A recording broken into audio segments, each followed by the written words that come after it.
Blood in my ice cream. Yes.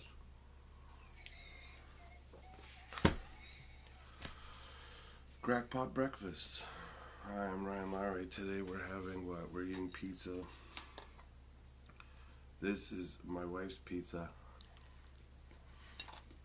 My wife's favorite place to buy pizza from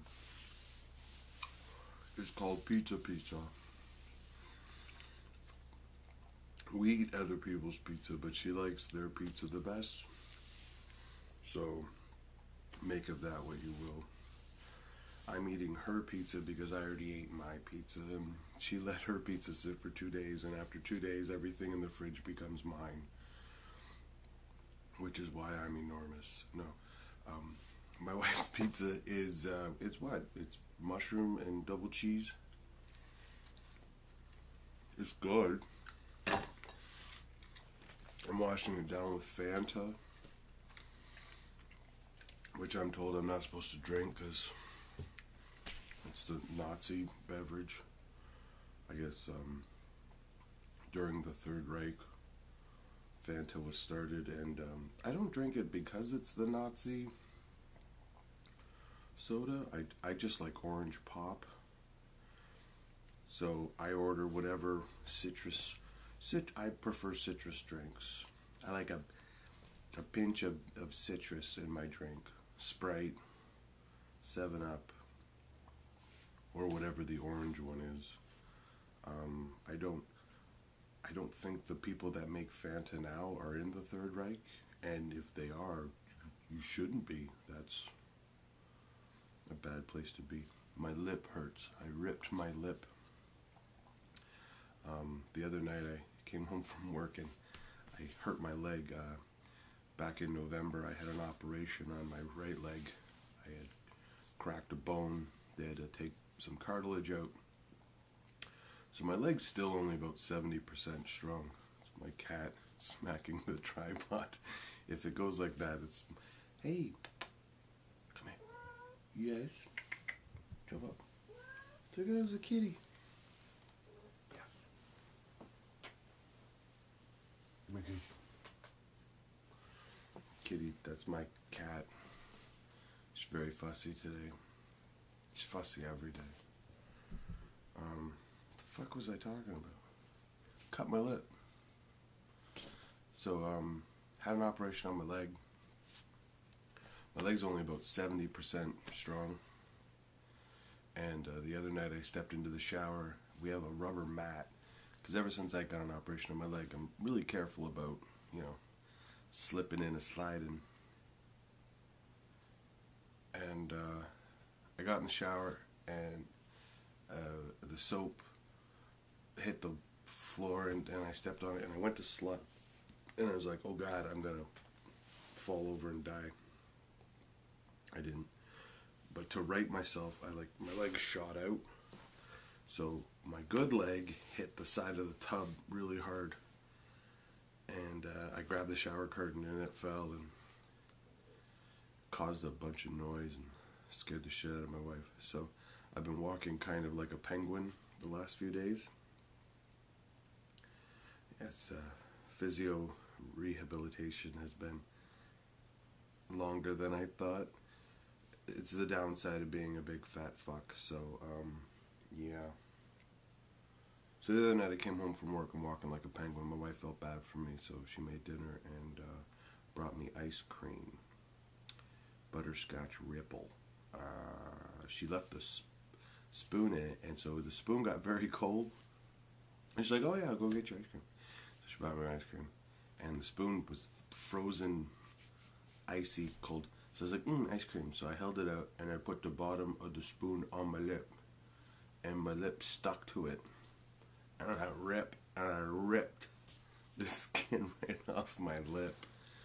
I was like, ow, God, that hurts. So I was like, how do I stop it bleeding? Oh, well, I could do like Rambo and get a hot knife and pat it, But ice cream's cold, so I put the cold ice cream under my lip. And then I sat it back in the bowl. And there was blood in my ice cream. And then I ate it. I ate my own bloody ice cream. which I know is gross, but the cooling felt nice. Now I'm eating cold pizza. Washing it down with Nazi juice. Nazi juice. Not Nazi Jews. I'm in a weird mood. Made a paper robot the other night. I went to Wendy's and they gave me a kid's toy. And they're like, here, make a robot. So I did. That's yeah, I know. And I posted it on Instagram. And my friend Kim said, oh, that's cool. I was like, hey, I got another one. I'll mail it to you. She goes, oh, yeah. So I mailed my robot to her. Now she can make a robot. And if you go to Wendy's, I'm sure they'll give you one too. The other day I got a notice stuck on my door. While you were out, the Ontario Society of the Prevention of Cruelty to Animals called. On your return, please call. And there's an officer name, phone number, notes. Call immediately upon your return. Refer to address. And then there's a date and the time that they were here. I read that and I'm like, oh my God, somebody thinks I hurt an animal. I don't hurt it. I like animals. I'm an animal. Why would I hurt an animal?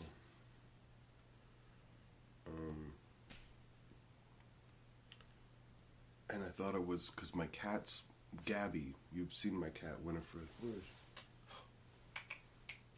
she?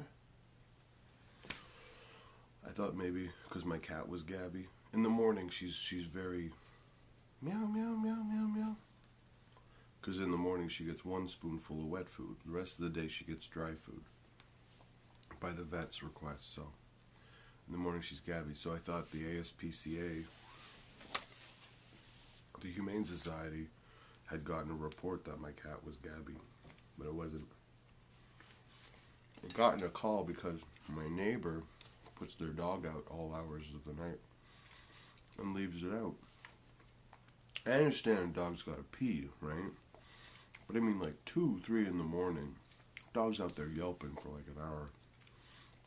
Somebody reported him.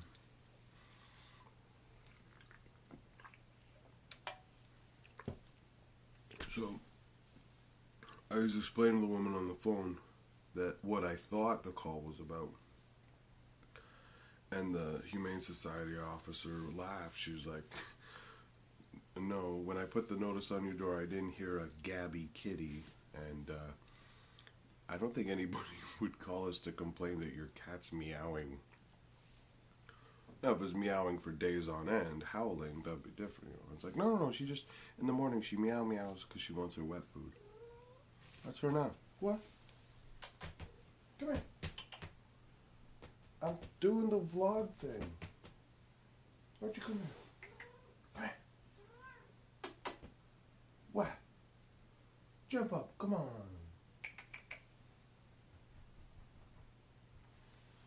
She's shy today. She's weird about video stuff. Some days she likes being on the camera. Today she doesn't.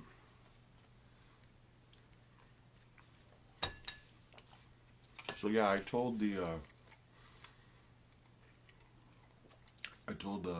Humane Society woman which unit it was.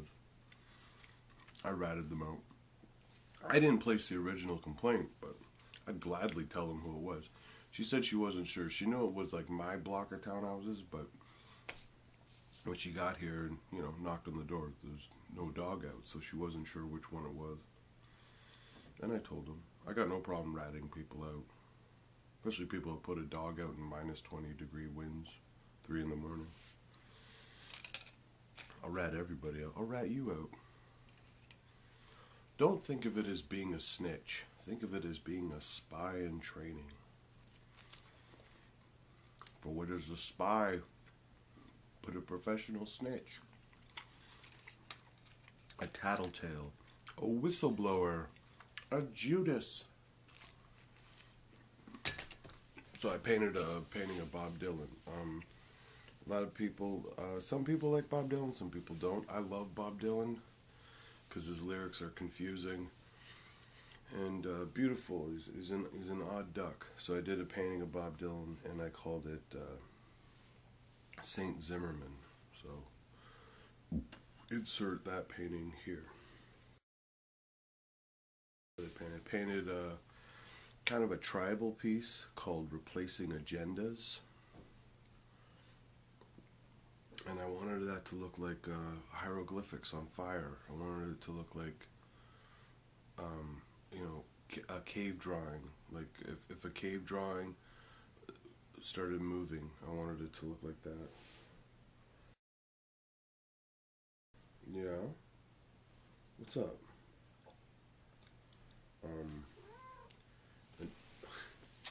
hey, my cat. Another painting I did recently is called Power Begat Dust. And powder begat dust, just the idea of being on the idea of an idea. When the idea of a piece first grabs you,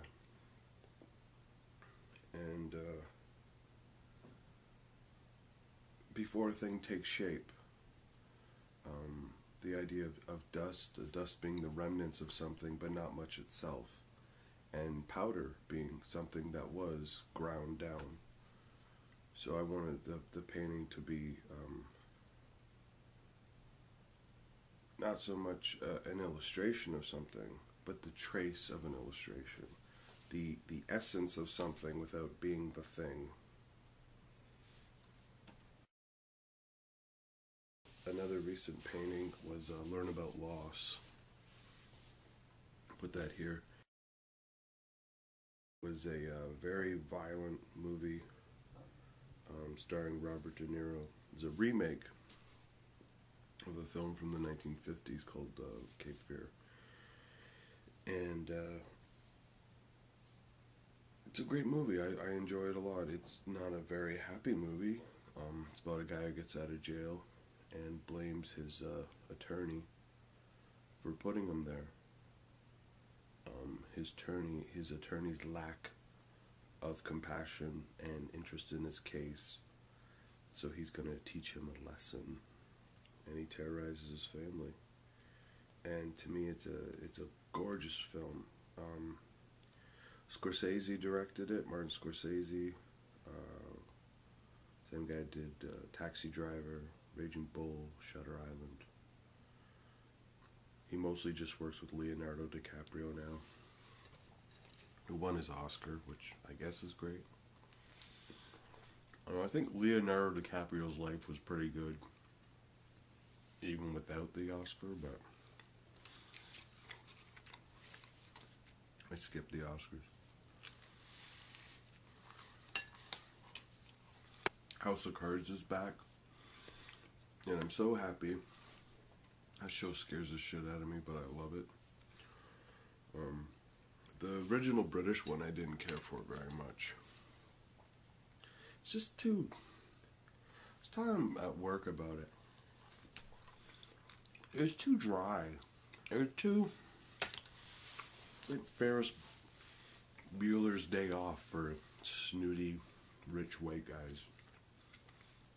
They have this sides where he talks to... What?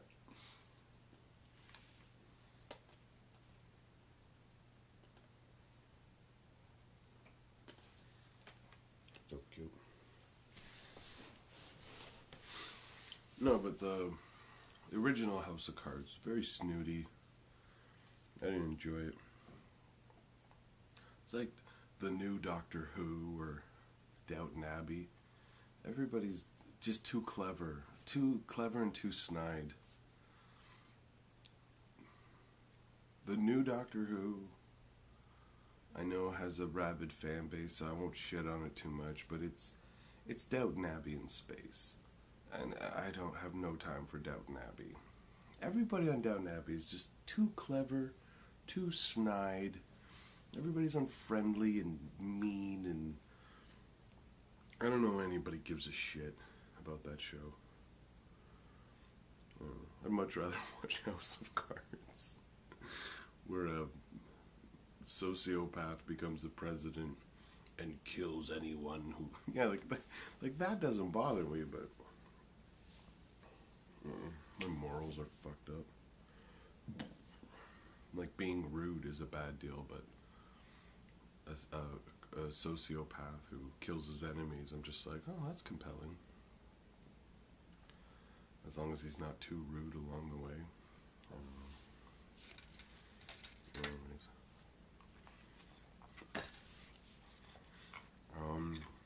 As always, thank you for watching.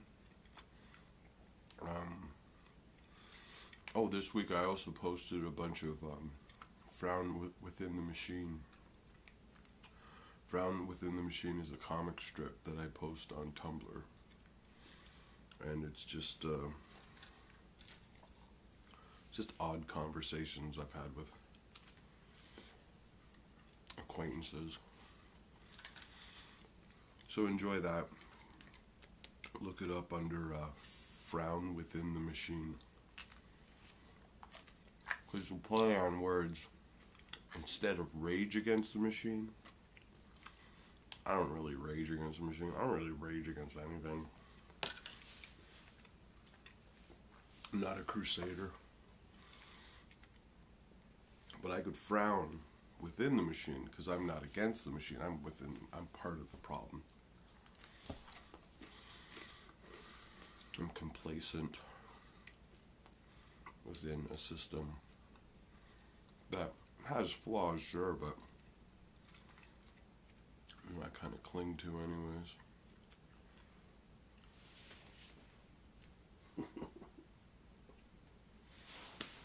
So yeah, I don't rage against machine, I just frown within it. So that happened.